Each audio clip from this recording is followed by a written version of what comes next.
اعوذ باللہ من الشیطان الرجیم بسم اللہ الرحمن الرحیم الصلاۃ والسلام علیکہ یا رسول اللہ صلی اللہ علیہ وآلہ وسلم. السلام علیکم ورحمۃ اللہ وبرکاتہ.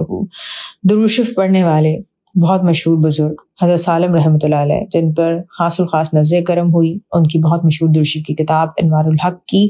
اجازت ملی حضور پاک صلی اللہ علیہ وسلم کی بارگاہ سے، تو ان کی ہم تھوڑی سی لائف کے بارے میں بیان کر رہے ہیں. پچھلی ویڈیو میں 390 میں نے آپ کو بتایا تھا کہ کس طرح 1944 میں حضرت سالم رحمۃ اللہ علیہ نے ایک ادارہ بنایا، جماعت التلاوت القرآن الکریم، کہ جس کے تحت قرآن پاک کی تلاوت کا اہتمام کیا جاتا تھا، ذکر اور درود کی محفلیں کی جاتی تھیں، قرآن پاک کی تفسیر اور ارشاد کا کام کیا جاتا تھا،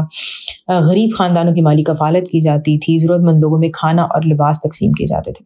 اچھا، ایک اور اس ادارے کا جو کام تھا وہ یہ تھا کہ اہم دینی تہوار جیسے عید آ گئی، آپ کے پاس حج آ گئے، اور اس کے علاوہ جو قومی تہوار ہوتے تھے، ان تہواروں پر وہ غریبوں کا خاص خیال رکھا کرتے تھے اور ان کی مالی مدد کرتے تھے. ایک اور خوبصورت کام جو یہ ادارہ کرتا تھا وہ یہ تھا کہ جتنے بیمار لوگ تھے، جو غریب تھے، جو علاج افورڈ نہیں کر سکتے تھے، ان کا علاج کروانا اور پھر ان کو دوائیاں فراہم کرنا. اور ایک اور بہت ہی زبردست خوبصورت کام وہ یہ تھا کہ حج، عمرہ اور جو دوسرے مقدس مقامات ہیں ان کی زیارات کے لیے لوگوں میں آسانیاں بانٹنا. میرے خیال میں یہ جو ہم نے جتنے کام پڑھے ہیں جو حضرت سالم رحمۃ اللہ علیہ کا ادارہ کرتا تھا، یہ بہت اچھا سٹارٹنگ پوائنٹ ہے ان تمام لوگوں کے لیے جو یہ سوچ رہے ہوں کہ ہمیں لوگوں کی کیسے مدد کرنی چاہیے، اللہ تعالیٰ کی مخلوق کے لیے کیسے آسانیاں پیدا کرنی چاہیے. آگے چل کے حضرت سالم رحمۃ اللہ علیہ فرماتے ہیں کہ جو ذکر کی اور درود شریف کی جو محفلیں ہوا کرتی تھیں وہ حضور پاک صلی اللہ علیہ وسلم کے حکم مبارک کے مطابق ہوتی تھیں، اور ان محفلوں کی ترتیب کچھ اس طرح سے ہوتی تھی کہ محفل کا آغاز سورہ فاتحہ کی تلاوت سے ہوتا، پھر درود و سلام پڑھا جاتا، اس کے بعد تمام لوگوں میں قرآن پاک کے پارے یعنی جز تقسیم کیے جاتے، ختم قرآن پاک کے بعد تفسیر بیان کی جاتی، پھر احادیث نبی صلی اللہ علیہ وسلم بیان کی جاتی، اور اس کے بعد ایک بار پھر حضور پاک صلی اللہ علیہ وسلم کی بارگاہ میں درود و سلام پیش کیا جاتا، پھر ذکر اور مسنون دعائیں پڑھی جاتی، اور محفل کا اختتام جو ہے وہ اسماء الحسنہ کی تلاوت سے ہوتا. دیکھیں ایک اور زبردست آئیڈیا مل گیا کہ اگر آپ اپنے گھر میں کوئی محفل کر رہے ہیں تو اس طرح سے بھی آپ یہ محفل کر سکتے ہیں، کیونکہ بقول حضرت سالم رحمۃ اللہ علیہ کے یہ جو ترتیب انہیں اس محفل کی بتائی گئی تھی وہ حضور صلی اللہ علیہ وسلم کے حکم مبارک کے مطابق تھی. حضرت سالم رحمۃ اللہ علیہ فرماتے ہیں کہ اللہ تعالیٰ نے مجھے توفیق عطا کی کہ میں نے قرآن پاک کی کئی صورتوں کی تفسیر کی. اسی طرح حضور پاک صلی اللہ علیہ وسلم کے اذکار مبارکہ پر مشتمل ایک کتاب بھی انہوں نے پیش کی جس کا نام تھا عربی میں قطف الاذہار من ریاض الاذکار. پھر درود السلام کے مقبول صیغوں پر مشتمل ایک کتاب انوار الحق فی صلاۃ علی سید الخلق سیدنا و مولانا محمد صلی اللہ علیہ وآلہ وسلم. اور اسی طرح انہوں نے اسماء الحسنہ کے اسرار اور رموز اور فضائل پر بھی ایک کتاب لکھی جس کا نام تھا فی ملکوت اللہ ما اسماء اللہ.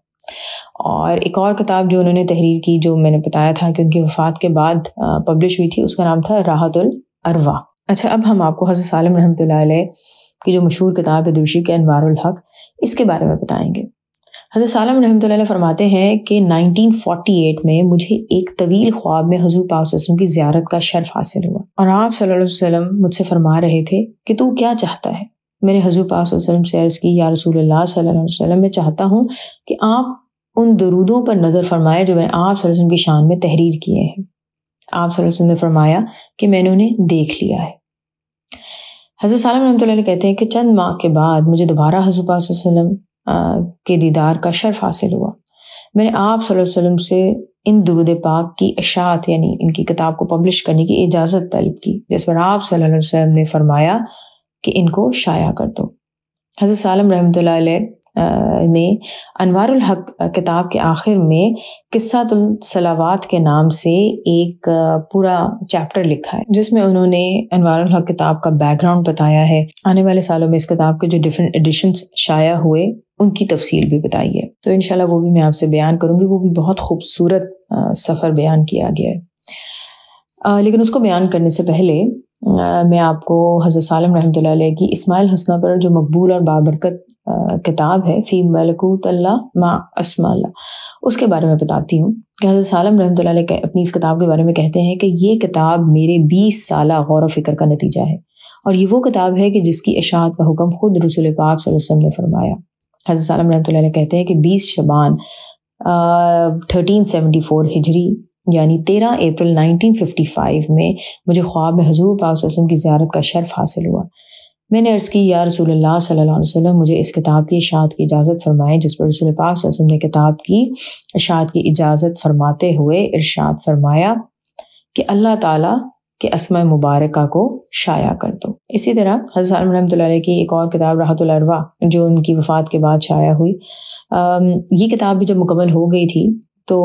تمام کتابوں کی جو روٹین تھی اسی کے مطابق حضرت سالم رحمۃ اللہ علیہ حضور پاک صلی اللہ علیہ وسلم کی طرف سے اجازت کے منتظر تھے کہ اس کتاب کو پبلش کیا جائے، لیکن اتنے عرصے میں آپ رحمۃ اللہ علیہ کی وفات کا وقت آ گیا۔ آپ رحمۃ اللہ علیہ کی وفات کے بعد آپ رحمۃ اللہ علیہ کے جانشین اور خلیفہ حضرت شیخ محمد محمود عبدالعلیم فرماتے ہیں کہ حضرت شیخ رحمۃ اللہ علیہ کے وصال کے 1 سال بعد مجھے حضور پاک صلی اللہ علیہ وسلم کی زیارت کا شرف حاصل ہوا، اور آپ صلی اللہ علیہ وسلم نے اس کتاب کی پبلشنگ کی اجازت فرمائی اور اس کے بعد یہ کتاب پبلش ہوئی۔ سبحان اللہ، دیکھیں کیا ہی خوبصورت اور عظیم ہستی ہے حضرت سالم رحمۃ اللہ علیہ کی کہ آپ رحمۃ اللہ علیہ کی کتابوں کی اشاعت جو ہے رسول پاک صلی اللہ علیہ وسلم کی اجازت پر ہوئی۔ سبحان اللہ۔ حضرت سالم رحمۃ اللہ علیہ نے اپنی تمام کتابوں کو پڑھنے کی اور بلکہ ان کو پبلش کرنے کی بھی اجازت دی ہوئی ہے۔ آپ رحمۃ اللہ علیہ کو اپنی وفات سے چند روز قبل حضور پاک صلی اللہ علیہ وسلم کی زیارت کا شرف حاصل ہوا، جس میں آپ رحمۃ اللہ علیہ کو اپنا مدفن مکمل کرنے کا حکم ارشاد ہوا۔ کچھ دنوں بعد آپ کو ایک بار پھر رسول پاک صلی اللہ علیہ وسلم کی زیارت حاصل ہوئی، جس میں حضور پاک صلی اللہ علیہ وسلم نے حضرت سالم رحمۃ اللہ علیہ کو بوسہ دیتے ہوئے عنقریب ملاقات کی بشارت دی۔ اور پھر حضرت سالم رحمۃ اللہ علیہ کی وفات جمعے کے دن 26 شعبان 1397 ہجری کو ہوئی، یعنی 11 اگست 1977 کو فرائیڈے کے دن ہوئی۔ مصر کے شہر قاہرہ میں مسجد امام شافعی کے قریب امیر سیف الدین کے پہلو میں آپ کی تدفین ہوئی ہے۔ حضرت سالم رحمۃ اللہ علیہ کی وفات کے بعد الشیخ محمد محمود عبدالعلیم آپ رحمۃ اللہ علیہ کے جانشین اور خلیفہ مقرر ہوئے۔ محمد محمود عبدالعلیم رحمۃ اللہ علیہ فرماتے ہیں کہ مجھے حضرت سالم رحمۃ اللہ کی خدمت میں 20 سال گزارنے کا شرف حاصل ہوا، اور میں نے ہمیشہ آپ رحمۃ اللہ علیہ کے دست مبارک سے خیر ہی خیر کا مشاہدہ کیا۔ عبدالعلیم صاحب فرماتے ہیں کہ مجھے خواب میں حضور پاک صلی اللہ علیہ وسلم کی زیارت کا شرف حاصل ہوا۔ آپ صلی اللہ علیہ وسلم کے دائیں جانب حضرت علی رضی اللہ عنہ کھڑے تھے۔ میں نے آپ صلی اللہ علیہ وسلم کے دست مبارک میں اپنا ہاتھ رکھا اور کہا کہ یا رسول اللہ صلی اللہ علیہ وسلم، مجھے میرے شیخ عبد المقصود محمد سالم رحمۃ اللہ علیہ نے آپ صلی اللہ علیہ وسلم کا خادم مقرر کیا ہے، جس پر آپ صلی اللہ علیہ وسلم نے تبسم فرماتے ہوئے ارشاد فرمایا کہ میں نے قبول کیا اور راضی اور خوش ہوا۔ عبدالعلیم صاحب فرماتے ہیں کہ سال 1995 میں انجمن تلاوت قرآن کا جو ادارہ تھا اس کی مالی حالت بہت خراب ہو گئی تھی۔ مجھے بہت زیادہ پریشانی اور فکر لاحق ہو گئی کہ کس طرح سے تمام کام سر انجام ہوں گے۔ تو انہی پریشانی کے دنوں میں مجھے حضور پاک صلی اللہ علیہ وسلم کی زیارت نصیب ہوئی، اور آپ صلی اللہ علیہ وسلم نے فرمایا کیا ان اخراجات کی ذمہ داری تمہارے ادارے کی ہے؟ بلکہ میں خود ان کا ذمہ دار ہوں۔ اور یہ جملہ مبارک آپ صلی اللہ علیہ وسلم نے 3 مرتبہ ارشاد فرمایا کہ میں ذمہ دار ہوں، میں ذمہ دار ہوں، میں ذمہ دار ہوں۔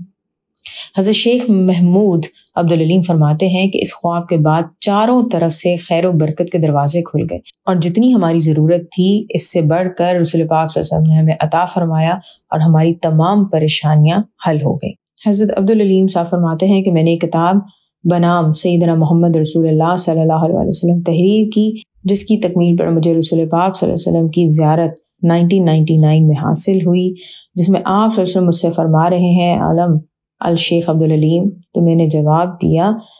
یا سیدی یا رسول اللہ صلی اللہ علیہ وسلم، یہ آپ کا خادم عبدالعلیم ہے۔ انشاءاللہ نیکسٹ ویڈیو میں حضرت سالم رحمۃ اللہ علیہ نے اپنی کتاب انوار الحق کا جو بیک گراؤنڈ بیان کیا ہے، اور جو اس کی آنے والے سالوں میں ڈفرینٹ ایڈیشنز شائع ہوئے ان کی جو خوبصورت تاریخ بتائی ہے، انشاءاللہ وہ بیان کریں گے۔ الصلاۃ والسلام علیکم یا رسول اللہ صلی اللہ علیہ وسلم۔ السلام علیکم ورحمۃ اللہ وبرکاتہ۔